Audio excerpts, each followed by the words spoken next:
Hoje irei falar sobre um personagem que eu gosto bastante de Jujutsu Kaisen, que é o Suguru Geto. Ele, ao meu ver, é um personagem muito importante para a trama da obra, já que o corpo dele foi essencial para a conclusão do plano do Keijaku, que seria o vilão final da obra. É claro, depois do Sukuna. É o primeiro vídeo, então vai ter muitos erros o vídeo, então eu peço perdão pelo vídeo de edição e também de áudio, mas eu vou melhorar na próxima vez e, bom, fique com o vídeo. Agora falando sobre a técnica do Sugurugeto, o nome é meio autoexplicativo, né? Manipulação de maldições.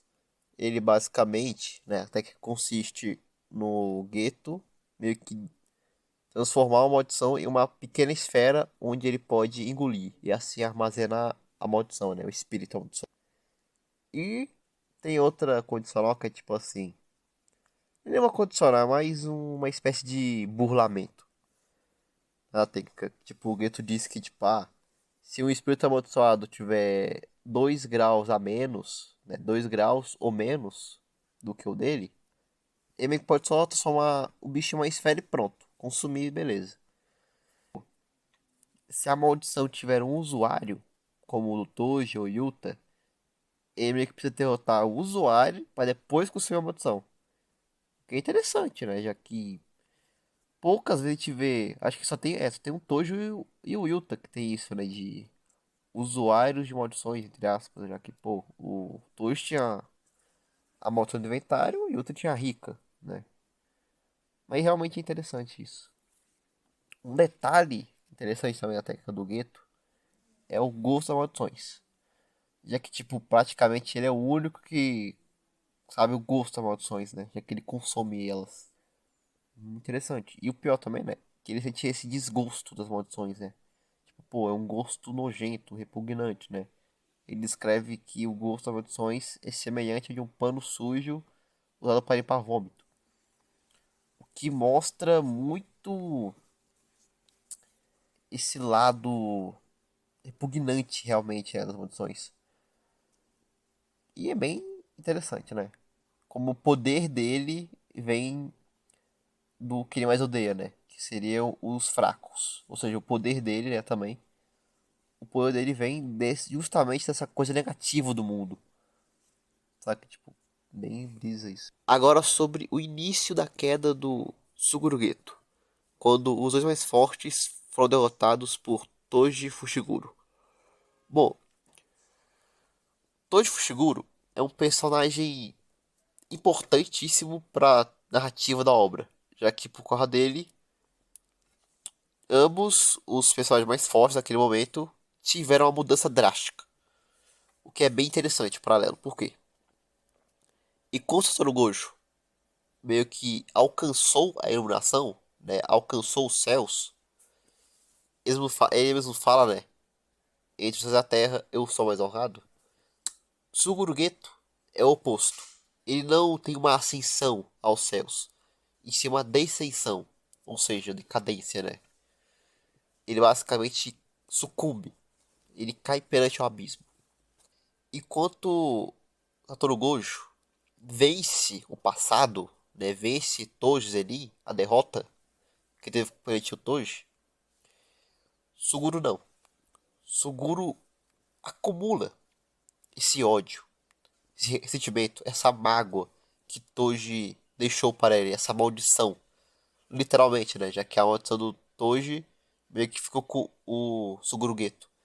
Ou seja, Geto absorveu, né? Acumulou essa maldição no Toji. Esse rancor, esse ódio que ele tinha. Mas bom, sobre o confronto dos dois, né? Interessante como contra Gojo, Toji tem um planejamento, tem um preparo, né? Ele sabe sobre o azul, sobre o vermelho e sobre o Mugen. Ou seja, ele tem um planejamento. Ele planejou vencer os 6 olhos, né, tudo mais. Mas enquanto pro Geto foi mais improviso aquilo lá, tipo, ele não sabia o que ele tinha, qual era o poder dele e tudo mais. Ele foi tudo por improviso. Que até fala, né, o Toji, ele até fala, tipo, pô, Se eu te matar, será que os bichos vai sair do teu corpo ou não? Aí ficou, pô, meu brotar, né? Aí deixou lá o cara vivo. O que é bem cômico também, né? Já que, tipo, o Geto tá vivo só porque o Toji meio que teve o instinto de que, pô, aquilo ali vai dar errado. Mas, né, continuando. Mas Toji é muito importante para os dois personagens. Já que, né, quando o Gojo venceu, ele conseguiu superar, se tornar mais forte, enquanto o Geto não. Ele perdeu.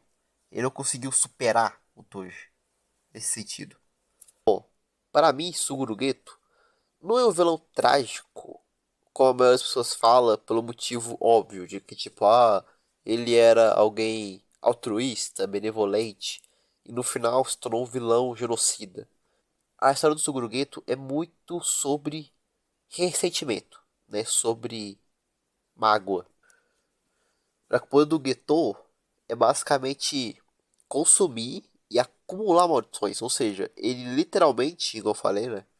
Acumula sentimento negativo, acumula mágoas, remorsos, rancor, ódio, tudo nele. Então ele tem esse fardo de guardar rancor, guardar ódio, como eu falei, esse sentimento, essas maldições. Ele guarda essas maldições dentro de si mesmo. Então é muito uma história sobre ressentimento, sobre o que acontece quando um homem guarda tanto rancor, tanto ódio por algo que aconteceu com ele. Entendi, como eu falei. O que também é interessante, né, esse paralelo. Gojo ficou com a bênção. Né? Gojo ficou com a bênção do Toji, o Megumi. Enquanto o Suguru absorveu e consumiu a maldição do Toji. Suguru ainda continuou, no fim da sua vida, tendo remorso do Toji. Remorso dos feiticeiros. Essa é a diferença do Gojo para o Geto. Gojo alcançou a iluminação por justamente esquecer. Por justamente perdoar o passado. Né? Enquanto Geto não. Geto guardou, acumulou e consumiu as maldições do mundo do jogo. Aí que entra a Yuki, a personagem que, na minha opinião, deu o que faltava para Geto de se tornar um vilão. O sentido. Como eu mesmo disse várias vezes, o Geto é muito movido pelo sentido. Então, para ele, né, igual eu falei, ele estava muito ambíguo entre duas escolhas. Entre matar os fracos ou protegê-los. Porém, a Yuki, ela dá o que faltava para Geto. O sentido. Qual seria a lógica de matar os feiticeiros? Bom, ela mesmo disse, vou dar um resumo daqui, né, rapidão, que basicamente é assim. A Yuki explica pro Geto que a energia amaldiçoada liberada pelos feiticeiros geram as maldições. E então ela disse que tem duas formas de meio que acabar com as maldições. A primeira seria exterminar, né, a energia amaldiçoada. A segunda seria fazer com que todas as pessoas controlassem a energia amaldiçoada. Ou seja, são essas xamãs. O que é bem interessante, bem curioso. Por quê? De certo modo, proteger os mais fracos, os que geram maldições, no fim não é algo bom. Pelo contrário, é algo que piora mais ainda. Ou seja, sobre o ciclo, né, interminável, é aí que está o ciclo interminável. Se você salva se você salva um não feiticeiro, você meio que está gerando mais maldições no mundo. Então você cria mais problema, você gera mais problema.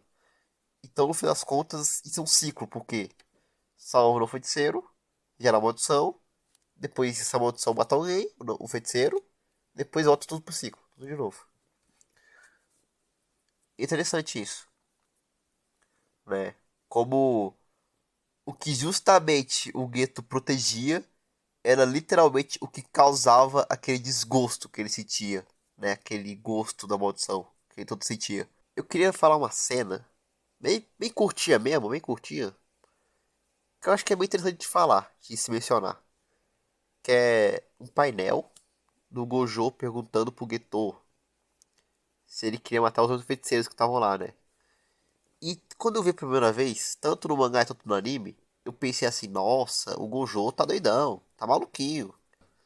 Só que quando eu li no mangá de novo, né, reli pra ver, eu percebi o quanto o olhar do Gojo é muito apático, é muito neutro. Ele mesmo fala que se ele matasse, ele não existiria nada. Só que eu acho que a pergunta é muito mais sobre o Geto. Naquele momento, o Gojo questiona a moral do Suguru Geto.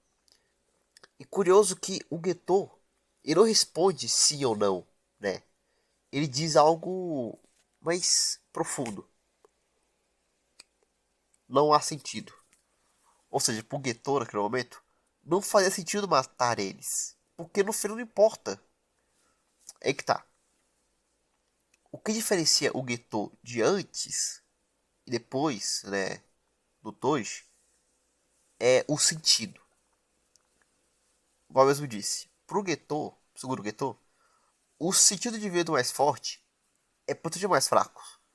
Só que aí, e quando esse sentido não tem embasamento, não tem lógica? No final se desmorona sozinho. É uma filosofia fraca. Então, para Geto, ele não é bom.